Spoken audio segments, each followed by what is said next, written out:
नमस्कार मित्रों, सभी को नमस्कार। एक बार फिर से स्वागत है आनंदराज लेक्चर्स के इस वीडियो में। तीसरा जो पार्ट था आनंदराज लेक्चर्स का वो छोटा था, उसमें से थोड़ा सा हल्का सा टॉपिक छूट गया था, जिसको हम पूरी तरह से फिर से बताने की कोशिश करेंगे। और हम ये कोशिश करेंगे कि आपको आपके दिमाग में हमें अच्छे तरीके से बैठ जाए कि ये प्रकाश का परावर्तन क्या होता है, गोलीय दर्पण क्या होता है, समतल दर्पण क्या होता है। हर एक चीज़ें आपको अच्छे तरीके से समझ में आए, आपको पूरा अच्छे से क्लियर हम करेंगे। ठीक है, तो चलिए देरी ना करते हुए हम अपने क्लास की तरफ बढ़ते हैं। ठीक है, तो ये इसमें हम लिए थे दर्पण। दर्पण को इंग्लिश में बोलते हैं मिरर, और दर्पण की जो परिभाषा हम बता दिए थे, जल्दी में लिखे नहीं थे, तो जो बच्चे, क्योंकि आपका जो पाठ है ठीक परावर्तक है, ये आपका जो पाठ है उसमें आपका पहली बार है हाई स्कूल, तो आप जो है उसको अच्छे तरीके से लिखेंगे। लिखने के बाद अच्छे से प्रोसेस करेंगे तो आपको समझ में आएगा। ठीक, अब देखिए, कांच का वह टुकड़ा होता है, क्या दर्पण कांच का वह टुकड़ा होता है जिसका एक तल परावर्तक पृष्ठ तथा दूसरे तल पर कलई या पॉलिश की होती है। मतलब जैसे ये मान लीजिए ये क्या है, कांच का एक टुकड़ा है, तो इस तरफ पॉलिश, इस तरफ जो है चमकदार सतह होती है। मतलब परावर्तक पृष्ठ का मतलब क्या होता है कि उससे प्रकाश का परावर्तन होता है, प्रकाश यूं जाएगा और यूं चला आएगा। मतलब एक जगह से गया, चमकदार सतह पे टकराया और फिर उसी माध्यम में वापस लौट आया। ठीक, कहने का अर्थ ये है जो प्रकाश होगा वो परावर्तक पृष्ठ से टकराएगा तो उसका परावर्तन होगा, और दूसरे जो पीछे वाला भाग होता है एक तरफ, उसके तरफ जो है पॉलिश की होती है, लेप लगा होता है, या कलई की होती है, या पेंट लगा रहता है। ठीक है, लाल पेंट, समझ सकते हैं आप। तो दर्पण किसे कहते हैं, कांच का वह टुकड़ा होता है जिसके एक भाग को परावर्तक पृष्ठ कहते हैं तथा दूसरे भाग पर जो है लाल पेंट क्या लेप लगा रहता है, या कलई की होती है। बस इतना ही बोलना है। ठीक, आगे बढ़ जाएं। अब जो ये दर्पण होता है, दर्पण के दो प्रकार होते हैं। ठीक, नंबर एक समतल दर्पण, नंबर एक समतल दर्पण, नंबर दो गोलीय दर्पण। ठीक, नंबर एक समतल दर्पण, नंबर दो गोलीय दर्पण। चलो भाई, अब सबसे पहले हमने आपको सेकंड थर्ड लेक्चर में हमने बताया था आपको कि जो समतल दर्पण होता है उसका परावर्तक पृष्ठ जो होता है वो समतल होता है। कहने का अर्थ ये है वो प्लेन होता है, समतल होता है, प्लेन होता है। ठीक, और उसके बाद हमने क्या बताया था, हम इसकी परिभाषा अगर लिखना चाहेंगे समतल मिरर, समतल दर्पण की, यानी इंग्लिश में बोलते हैं इसको प्लेन मिरर, तो इसको इतना ही हम बोलेंगे कि जिसका परावर्तक, ऐसा दर्पण जिसका परावर्तक पृष्ठ, ठीक, जिसका परावर्तक पृष्ठ समतल हो, उस दर्पण को समतल दर्पण कहा जाता है। बस मेरे भाई इतना ही आपको बोलना है। ठीक, ये आपकी परिभाषा अच्छे से क्लियर रह जाएगी। उसके बाद दूसरा जो प्रकार है गोलीय दर्पण, इसको बोलते हैं स्फेरिकल मिरर। ठीक, स्फेरिकल मिरर को हम सीखेंगे कि जो गोलीय दर्पण होता है उसे कैसे कहते हैं। तो हमने आपको ये भी बताया था कि जो गोलीय दर्पण होता है उसका जो परावर्तक पृष्ठ होता है वो गोल होता है। कैसा गोल होता है उसका परावर्तक पृष्ठ। कहने का अर्थ ये है जो ये गोलीय दर्पण है उसका जो परावर्तक पृष्ठ होता है वो गोल होता है, जिसे क्या कहते हैं, गोलीय दर्पण। ठीक, ऐसा दर्पण जिसका परावर्तक पृष्ठ गोल होता है उसे बोलते हैं गोलीय दर्पण। You know that. ठीक है, उसके बाद जो समतल दर्पण है ये तो ठीक हम पढ़ चुके किस प्लेन होता है। अब जो गोलीय दर्पण होता है इसके दो भाग होते हैं, इसके दो भाग होते हैं। नंबर एक अवतल, मतलब अवतल दर्पण, अवतल दर्पण, ठीक है, और जो नंबर दूसरा होता है वो होता है उत्तल, उत्तल दर्पण। ठीक है, अवतल दर्पण और उत्तल दर्पण, बात समझ में आ गई होगी। जो गोलीय दर्पण होता है इसके दो प्रकार होते हैं, नंबर एक अवतल दर्पण, नंबर दो उत्तल दर्पण। अब ठीक है, अब बात समझते हैं। इतना हम आप क्लियर करने के बाद फिर समतल दर्पण के बारे में, प्रतिबिंब जो बनेगा उसके बारे में हम आपका क्लियर करेंगे। ठीक, अब देखिए, नंबर एक अवतल दर्पण, नंबर दो उत्तल दर्पण। ठीक, मिटा देते हैं ताकि जगह रहेगी थोड़ा। ठीक, बाकी हम यहाँ पर लिख दिए हैं आपको आपकी सुलभ के लिए कि जल्दी से जल्दी क्लास हो, कम से कम टाइम में आपको अच्छे तरीके से हम सिखा सकें। ठीक है, अब पहला है अवतल दर्पण, जिसको इंग्लिश में बोलते हैं कॉनकेव मिरर।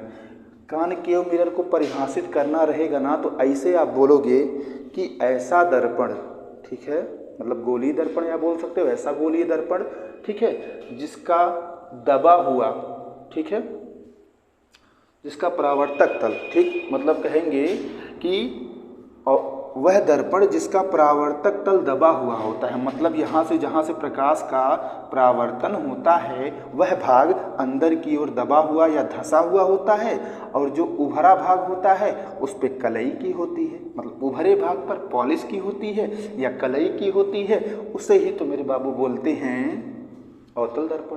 ठीक, क्या बोलते हैं? अवतल दर्पण।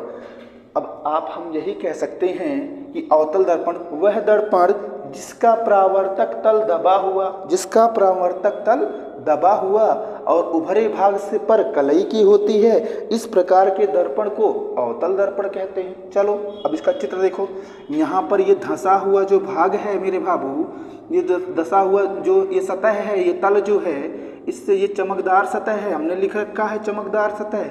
यहाँ से प्रकाश आया उसी माध्यम में वापस लौट आया, मतलब कि प्रकाश का परावर्तन हुआ है, ये परावर्तक पृष्ठ हो जाएगा और एक तरफ ये कलई की हुई है। बात समझ में आ गई? ऐसा दर्पण या वह दर्पण जिसका धंसा हुआ या दबा हुआ तल, परावर्तक पृष्ठ तथा उभरे हुए भाग पर कलई की होती है या पेंट किया होता है। बात खत्म। उसे क्या बोलते हैं?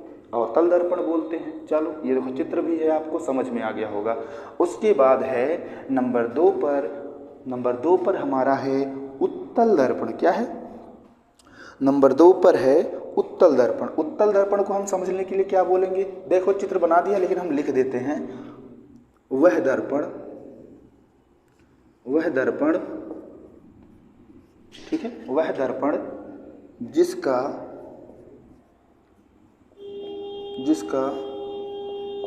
परावर्तक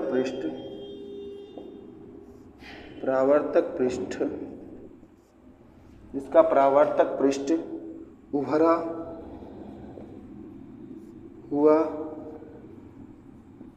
तथा परावर्तक पृष्ठ उभरा हुआ तथा दूसरे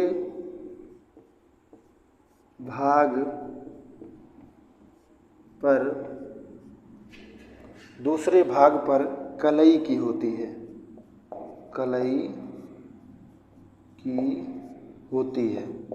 तथा दूसरे भाग पर जो है कलई की होती है। ठीक, बात आपको समझ में आ गई होगी।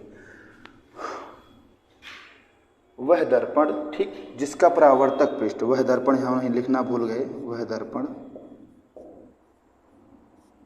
वह दर्पण जिसका परावर्तक पृष्ठ उभरा हुआ तथा दूसरे भाग पर कलई की होती है, उसे बोलते हैं उत्तल दर्पण। जैसे ये जो देखो उभरा हुआ भाग है, ये है चमकदार सतह, यहाँ पर हम लिखे हैं, यहाँ पर लिख देते हैं चमकदार, लिखे हैं फिर भी बता दे रहे हैं चमकदार, ये हो गया चमकदार, ये चमकदार सतह हो गई।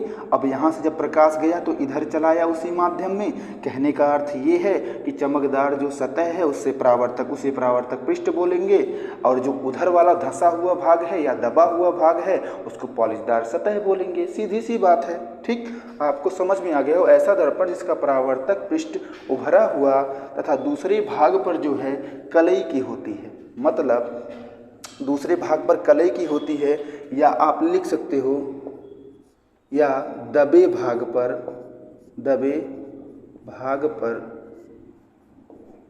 पॉलिश की होती है या कलई की होती है या पॉलिशदार होती है। दबे भाग पर पॉलिश की होती है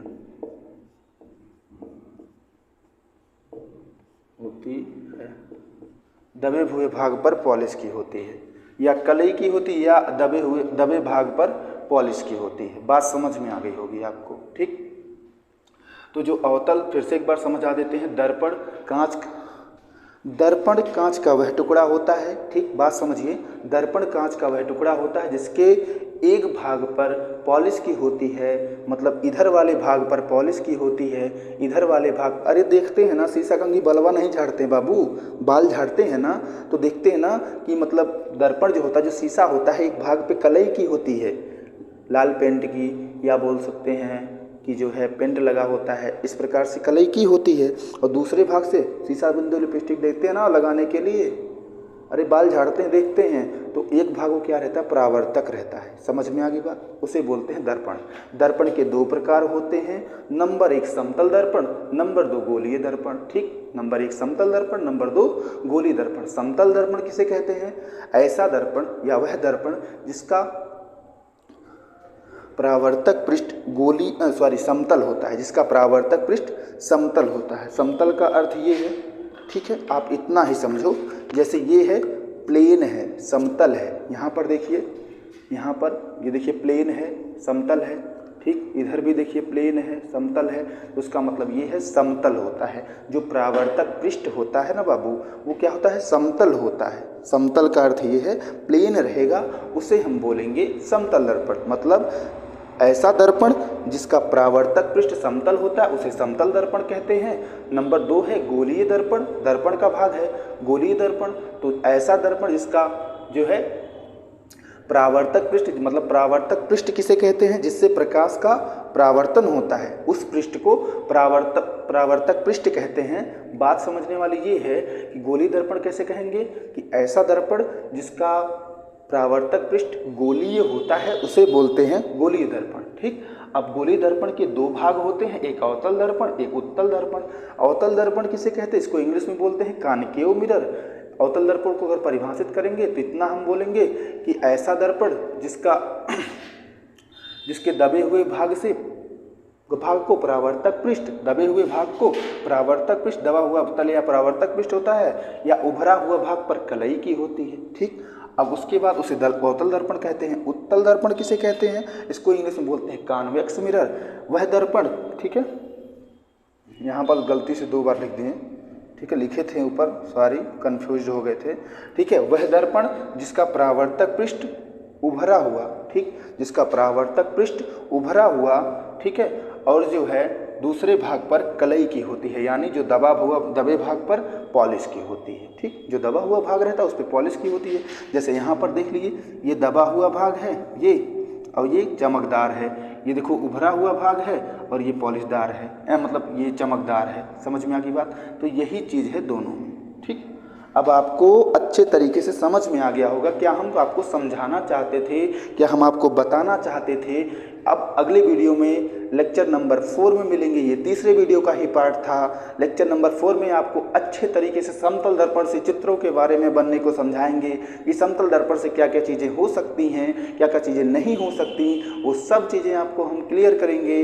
तब तक के रहिए आप मस्त रहिए, अच्छे से रहिए, मम्मी पापा की बातें मानते रहिए, पढ़ते रहिए, मेहनत करते रहिए। सफलता एक बार जरूर मिलेगी, क्योंकि किसी ने कहा है कि ना संघर्ष से ना मुश्किलें तो क्या मज़ा है जीने में, ना संघर्ष से ना मुश्किलें तो क्या मज़ा है जीने में, आंधी तूफान भी थम जाएंगे लब लक्ष्य बना हो सीने में। तो पढ़ते रहिए, मस्त रहिए।